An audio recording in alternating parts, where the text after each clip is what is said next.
이제 시편이 벌써 이제 다 하네요. 아쉽네요. 이제 점점.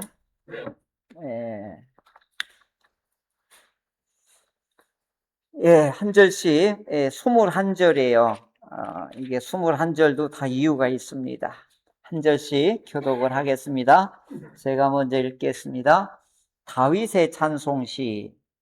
왕이신 나의 하나님이여, 내가 주를 높이고 영원히 주의 이름을 송축하리이다.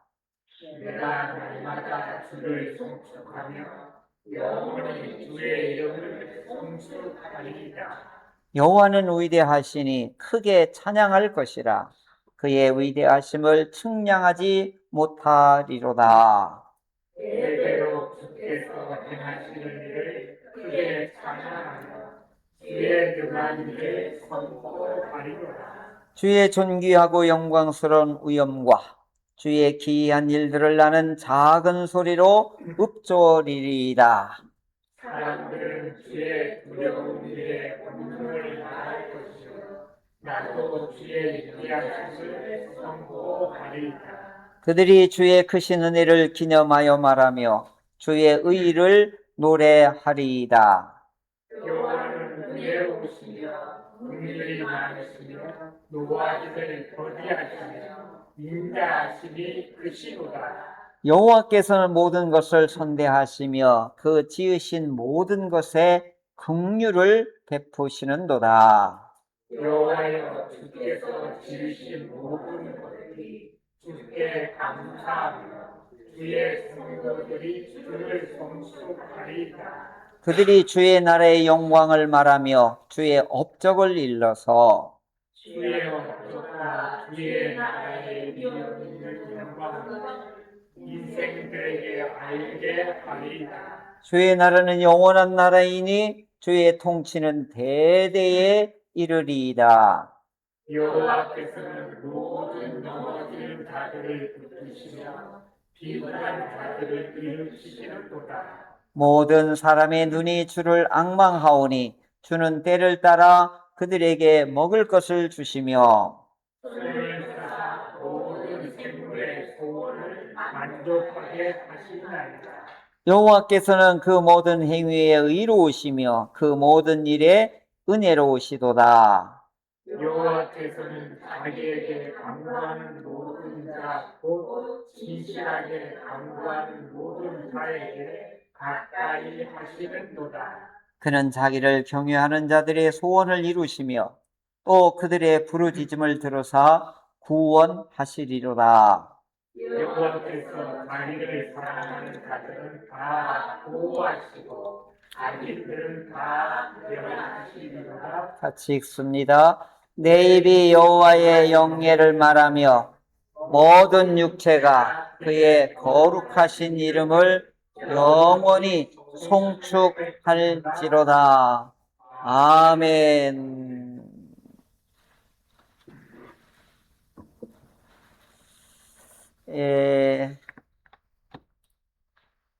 이제 다윗의 시편 중에 제목이 있는, 이게 표제가 있는 시편이 138에서 145는 5편까지 제목이 있는 시편이라고 해서 이게 마지막으로 있는 시편이에요. 제목이 있는 시편.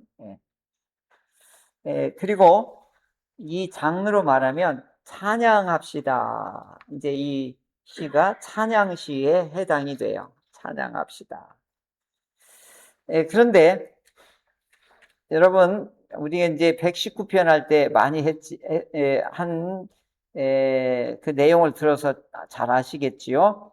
근데 여기에도, 앞에 보면 뭐 15절, 12절, 뭐 10절, 뭐 이렇게 짧게 돼 있는데, 여기는 몇 절로 돼 있죠? 혹시 맞추면 내가 또 커피를 살까? 왜 그럴까요? 이게 21절로 구성이 돼 있단 말이죠. 그래서 요 37은 21이 아니에요. 그것도 의미가 있겠는데, 그거보다 더 제목이 제가 뭐라고 붙였죠? 제목이? 잘 짜여진 찬양이라고 돼 있죠. 제목 정할 때 참 어려움이 있었는데, 이게 뭐냐면, 요걸 알파벳, 에? 에, 아크로, 어, 스틱시라고 그래요. 그러니까 좀 요게 알파벳이라고 돼 있잖아요. 예. 히브리어 알파벳은 이게 이제 알렙이라고 하는데요. 우리로 말하면 이게 기억이에요. 기억. 우리나라 말로 하면 기억에 해당되고, 우리나라 마지막이 뭐죠? 자음이 쭉, 예? 히읗이지요. 그런데 이제 이 히브리어 마지막은 뭐냐면 타우라고 그래, 이렇게. 예. 그래서 알렙에서부터 여기 끝까지 가는 게 뭔지 아니면 21자예요. 이제 감 잡히나요? 예. 21자니까 이제 이 시는 이렇게 구성을 한 거예요. 1번 기억으로 시작하는 거예요, 단어가. 그러니까 요거로 단어가 시작되는 걸로 하고, 2절은 뭐냐? 우리로 말하면 니은으로 시작하는 거예요. 기역, 니은, 디귿 이런 식으로 해서 쭉 해가지고 마지막 21절 때는 이 타우라고 하는, 우리로 말하면 히읗으로 시작되는 단어로 하는 거예요. 자, 그럼 우리식으로 한번 해볼까요? 우리도 한번 시편 하나 만들어 볼까요? 기억으로 시작되는 단어 하나 한번 해보세요. 오늘 우리 시인 한번 돼보자고요. 예? 예. 감사하라. 그죠? 뭐 이제 이렇게 시작하면 되겠죠? 아, 여호와께, 예, 이제 이렇게 하고, 니은은 노래하라. 야, 짝짝 나오네요. 너무 좋다. 그래, 디귿은 다 함께. 오, 너무 좋네. 니을은 랄랄라. 야, 좋아요. 너무 재밌어. 미움은 마음을 다해.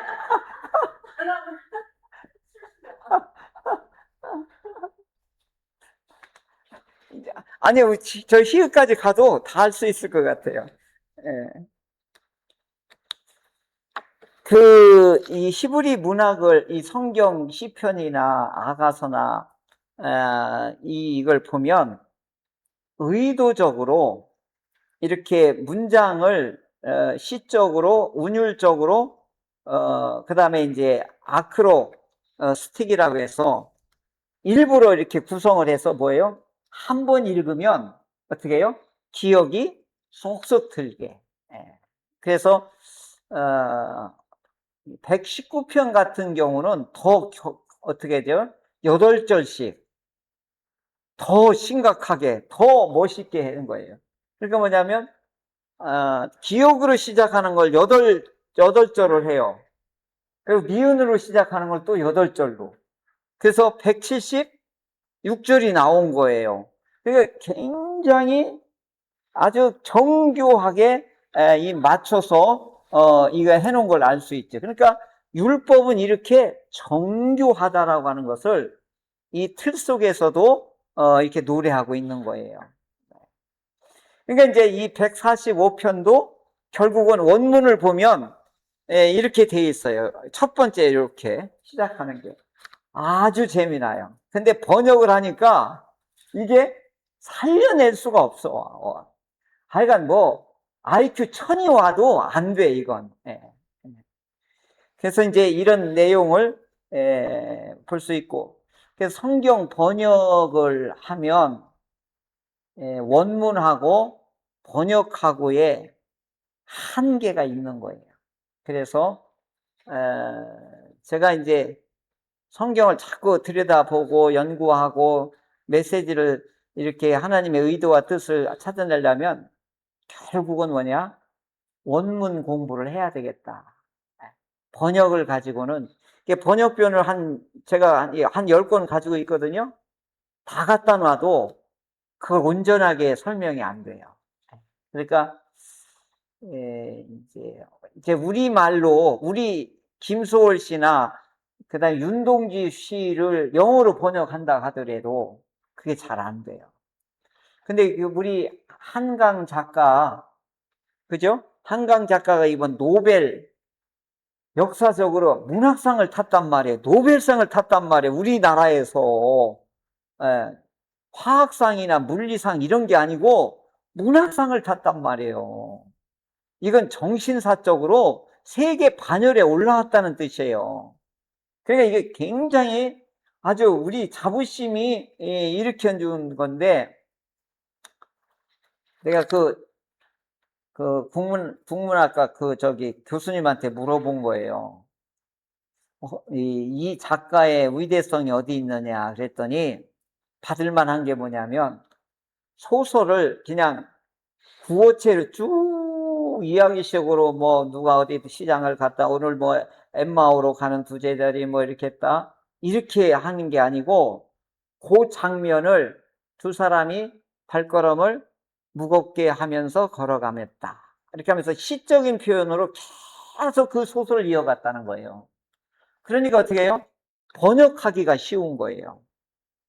그러니까 뭐냐면 이 번역하는 사람을 이제 이 구어체를 쭉 나가면 하고, 이 시적으로 이게 단문으로 쭉 연결해 나가니까 번역하기가 굉장히 외국인들한테는 이 내용을 전달하는데 좋았다. 그게 특장점이었다라고 얘기하더라고요. 그러니까 이 한강 작가는 새로운 기법으로 소설을 쓴 거예요. 뭐냐면 시를 쓰듯이 소설을 쓴 거예요. 굉장히 어렵대요, 이거. 길게 이야기를 쭉 풀어나가는 건 그냥 할 만한데, 이걸 한 절 한 절씩 시를 계속 이야기로 풀어간다는 건 대단한 거라는 거예요. 그러니까 이제 노벨상을 타았다고 하는데, 성경의 경전을 하나님의 의도와 목적과 본래의 뜻을 생생하게 번역해서 우리에게 전달한다는 것은 거의 불가능해요. 거의 불가능해요. 그러니까 그 정서를 단어로는 이렇게 풀이해서 우리에게 주지만 그 정서까지는 우리에게 전달이 안 되는 거예요. 그래서 이게 어려운 거죠.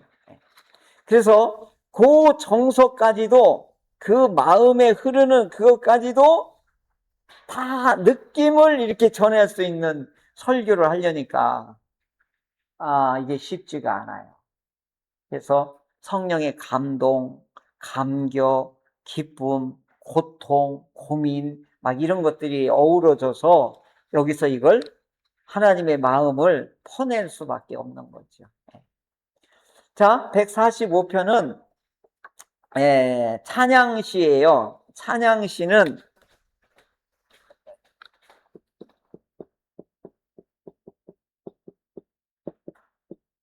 테힐라라고 그래요. 테힐라. 이걸 우리말로는 송축하라라고 번역했어요.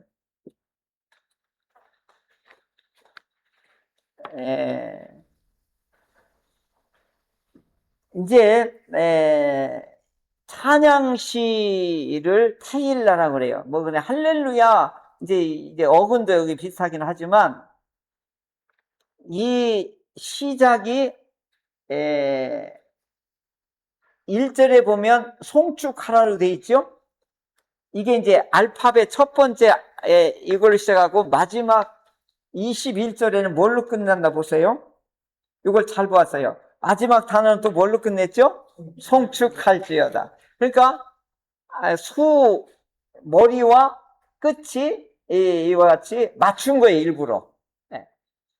앞에도 송축하고 뒤에도 어떻게 마칠 때에도 송축하라고 끝났는데, 근데 요즘 송축이라는 말을 들어본 적도 없고 요즘 잘 안 쓰잖아요. 그러니까 이게 이제 바라크예요. 바라크인데 이건 축복하다라고 하는 뜻이고, 또 하나는 찬양하라고 하는 뜻을 동시에 두 가지 갖고 있는데, 목적어가 뭐냐에 따라서 저 번역을 달리해야 돼요. 목적어가 하나님이 목적어일 때는 찬양하라가 되고, 사람이나 피조물이 될 때는 뭐가 되냐면 축복하라가 되는 거예요. 이게 히브리어 같은 단어라도 뒤에 뭐가 따라오느냐에 따라서 이 번역이 이렇게 달라지게 되는 거예요. 근데 바라크 단어는 다 똑같아요. 그런데 문맥을 보고서 해야 되는 거예요. 문맥을 보고. 그러니까 이제 그 충청도가 무슨 문화라고 그랬죠? 충청도 말이 지난번에 제가 설명했는데, 충청도 말의 특징이 뭐라고 그랬죠? 다 잊어버리셨죠? 내가 그랬잖아요. 그리워. 이게 무슨 앞뒤 문맥을 봐야지만이 알 수 있다 그래서 고맥락. 고맥락 문화라고 그랬잖아, 충청도 말은. 그 다음에 경상도 말이나 전라도 말은 뭐예요? 저맥락.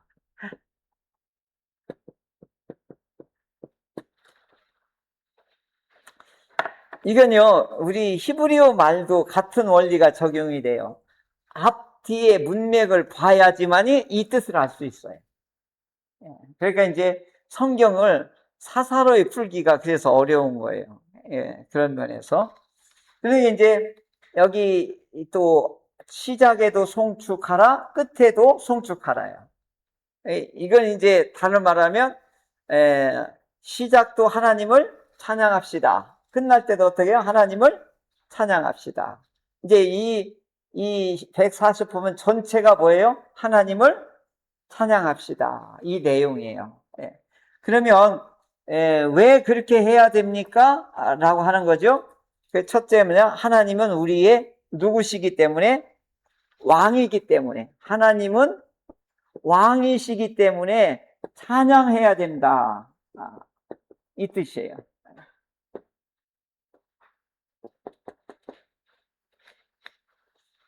하나님을 왕으로 모시면요, 노래를 할 수밖에 없어요.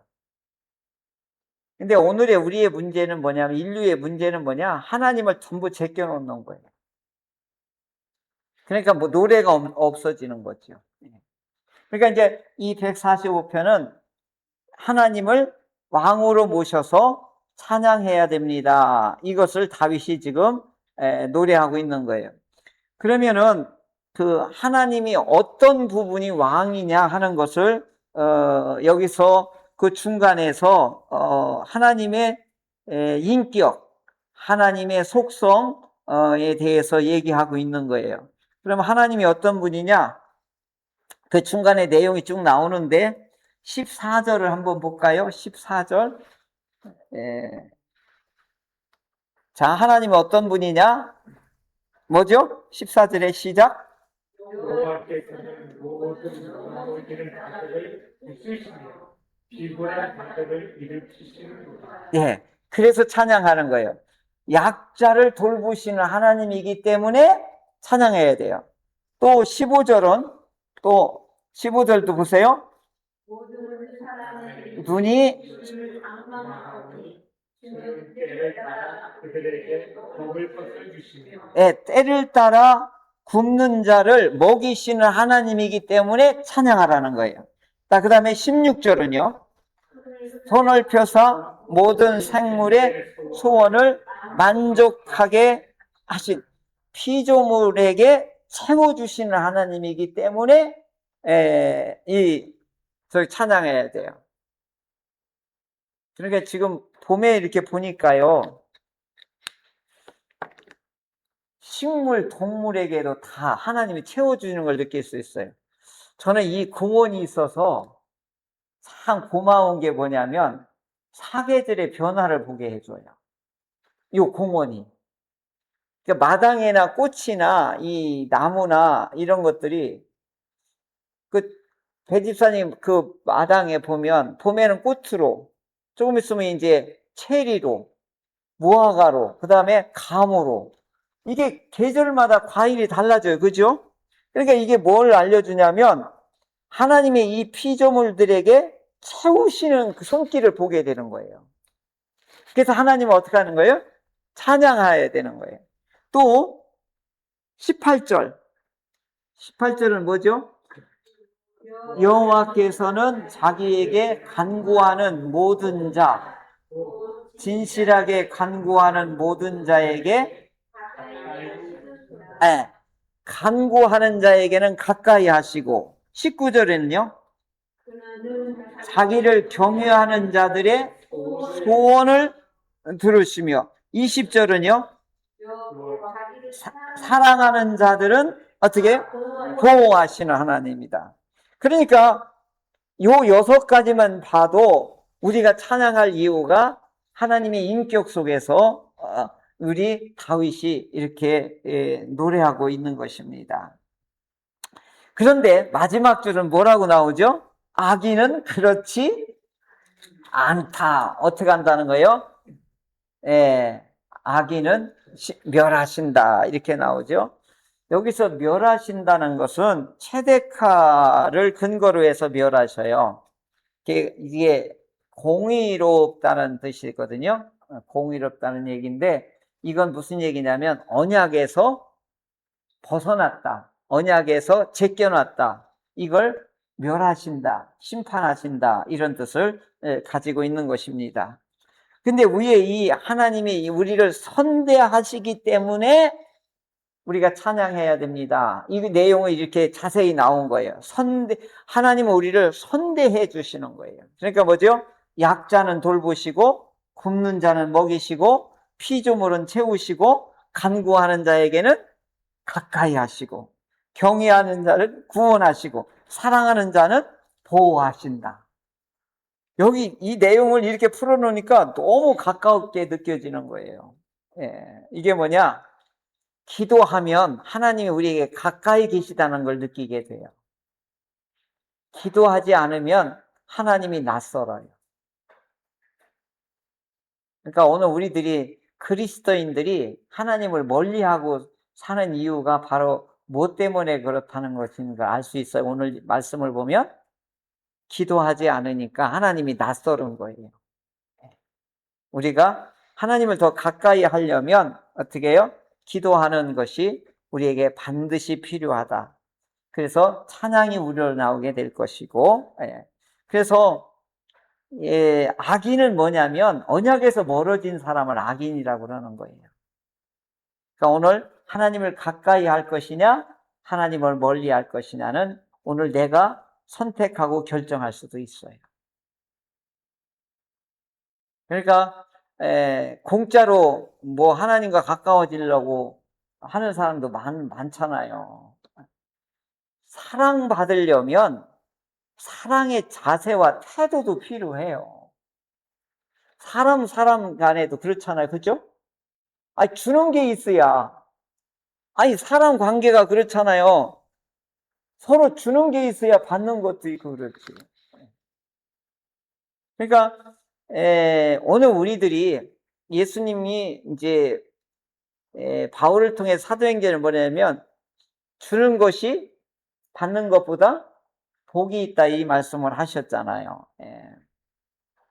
자, 오늘은 하나님의 나라는 뭐냐면 하나님이 우리 가운데에서 운영하고 통치하고 보호하고 인도하시는 것을 우리 그 안에 있는 걸 말하는 거예요. 하나님의 나라.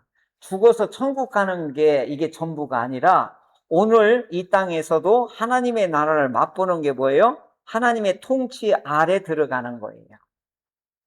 그래서 하나님의 보호하심과 하나님의 인도하심과 먹이시고 채우시고 가까이 하시고 이걸 다 느끼는 게 뭐냐?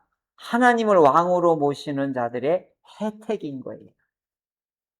오늘 145편을 통해서 나의 왕자리를 얼른 내려놓고 우리 주님을 얼른 내 마음의 왕자로 모시는 그런 결단이 있기를 주의 이름으로 축원합니다. 아멘.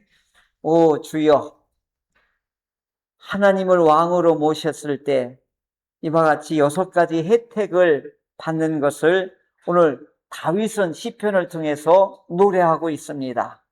오늘 이 노래 시편처럼 오늘 우리가 온전히 주님을, 하나님을 나의 왕으로 모시며 행복하게 살아가는 우리 모두가 되게 하여 주옵소서. 이제는 우리 주 예수 그리스도의 은혜와 하나님의 사랑하심과 성령의 교통하시고 요모조모 도우심이 오 찬양 예배를 드린 사랑하는 성도들 머리 위에, 그 가정 위에, 나아가는 발길 위에 이제로부터 영원토록 함께 하시길 축원하옵나이다. 아멘.